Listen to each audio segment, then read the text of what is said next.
Hello, welcome to Magnet Brains. I'm Vanya Narendra, your IGKO, that is International GK Olympiad Trainer. और ये जो chapter है, जो आज का सेशन है, वो कंटिन्यूएशन में है फ्रॉम द लास्ट वन, जब हमने डिस्कस किए थे रेयर और एंडेंजर्ड प्लांट स्पीशीज। उस टाइम पे अगर आपको याद होगा, मैंने आपको 5 क्वेश्चंस दिए थे जो कि आपके डिस्क्रिप्शन बॉक्स में थे, जो कि बेस थे उस पर्टिकुलर सेशन पे जो हमने किए थे, जिसमें हमने 10 अलग अलग तरह की और रेयर और एंडेंजर्ड और थ्रेटन्ड स्पीशीज ऑफ प्लांट्स को डिस्कस किया था। तो आज as a promise, as I am keeping my promise, I am here to discuss the answers with you. तो हम start करते हैं। Cork trees from which the wine crocks are made is type of which tree? थोड़ा सा tricky question है।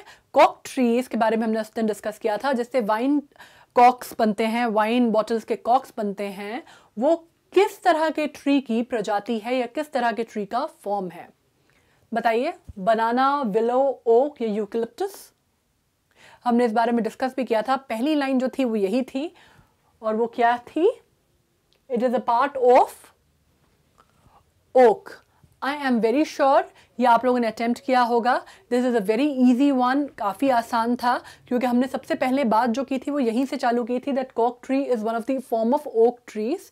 और क्योंकि अब उल्टा हो गया था बेचारे के साथ, इसके साथ लोगों ने सोचा था कि इसको, जो एनवायरमेंटलिस्ट हैं उन्होंने सोचा कि भाई अब हम एक काम करते हैं, हम कॉक ट्रीज़ को प्रिजर्व करने के लिए, उनको बचाने के लिए, अब हम जो वाइन बॉटल्स हैं उनके ऊपर कॉक्स की जगह कुछ और इस्तेमाल करेंगे, इनकी बाक्स का इस्तेमाल नहीं करेंगे। तो वो उनकी जो इनको जो इंडेंजर्ड जो उनका जोन है उससे बाहर निकल जाएंगे। लेकिन इनके साथ उल्टा हुआ।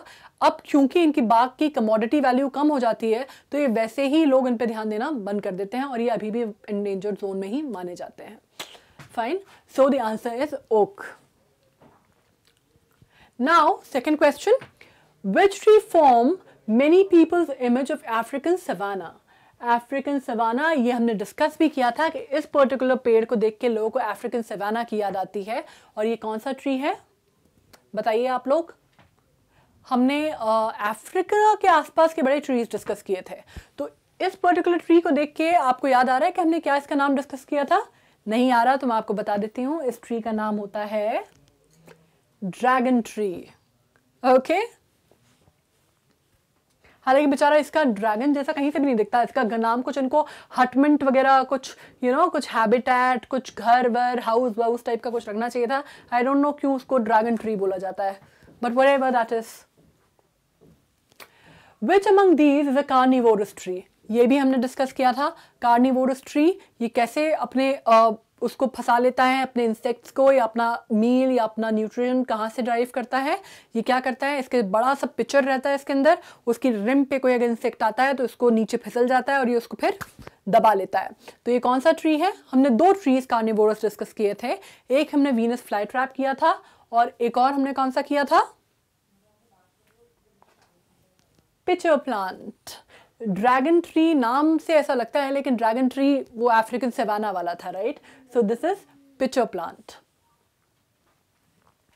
अब which trees are known to store large reservoir of water in their trunk? See this, ये हमने इनिशियली भी डिस्कस किया था कि see the size of their trunk। ये आदमी है, उसके कंपैरिजन में उसकी ट्रीज की आप ट्रंक के साइजेस देखिए, इसी से आप समझ जाएंगे कि कौन से ट्रीज हैं जो कि इतना ज़्यादा रिजर्वायर वाटर रखते हैं, और इनके आसपास, इनके रूट्स के आसपास लोग अपना घर बनाते हैं और वहीं पे रहना पसंद करते हैं, क्योंकि ये ड्राई समर्स में, या जो जहाँ पानी की जहाँ कमी होती है, जहाँ पे स्कार्सिटी ऑफ वाटर होता है, वहाँ पे पानी की जो रिक्वायरमेंट है वो पूरी कर देता है। And the name is baobab trees, and these are found at Madagascar exclusively these days. Which tree is a native to Chile?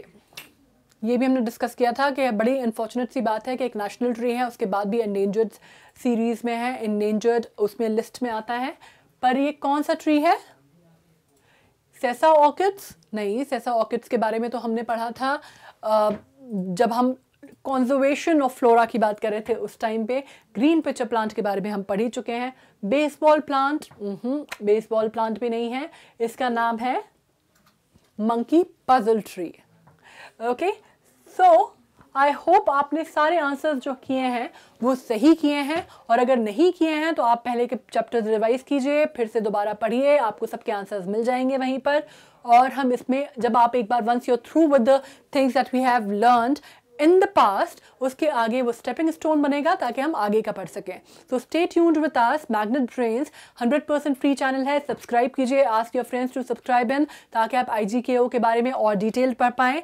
ये बहुत स्पेसिफिक एग्जामिनेशन है, किताबों में इसकी नॉलेज आपको नहीं मिलेगी। It is very important to have a mentor and a friend who can guide you through, and I am right here, so please stay tuned with us, and we are here always to offer the help.